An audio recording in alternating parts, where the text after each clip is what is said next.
The side that is locking people up for the crime of being healthy, arresting protesters, pepper-spraying kids and beating up grannies, banning books and electronic messages, censoring social media, sending threatening letters, forcing small businesses to close, urging people to dob into centres and banning safe drugs that have worked for 60 years are all on the wrong side of history. In a frightening development, New South Wales has called in the troops to keep innocent, healthy citizens locked in their homes in what can only be called martial law.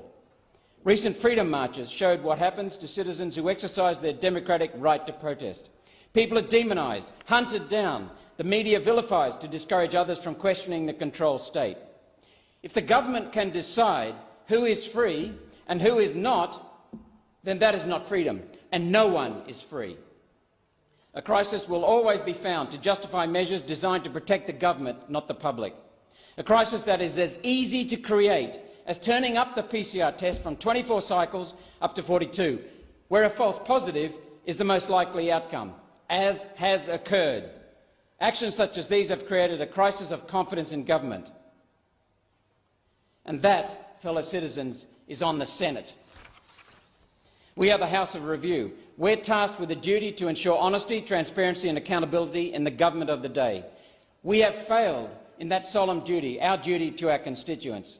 We have failed those yet to vote, our children, who are now being injected with a substance that has not undergone meaningful safety testing.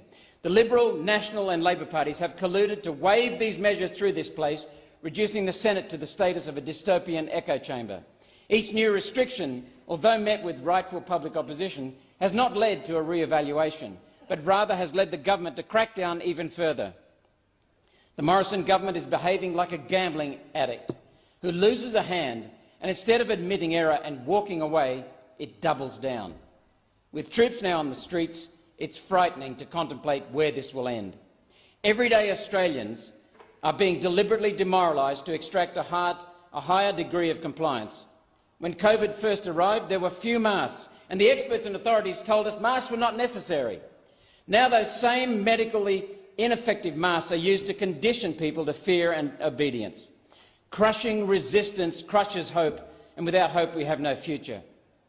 Is it any wonder that small businesses are closing permanently? Every small business closed was a family being provided for from work, hard work and enterprise. Who will look after those families now? The government? With whose money? The Reserve Bank, using electronic journal entries, can only create fiat money out of thin air for so long before it runs down our country. The government can only sell bonds until buyers stop coming forward. Then what happens? We will have no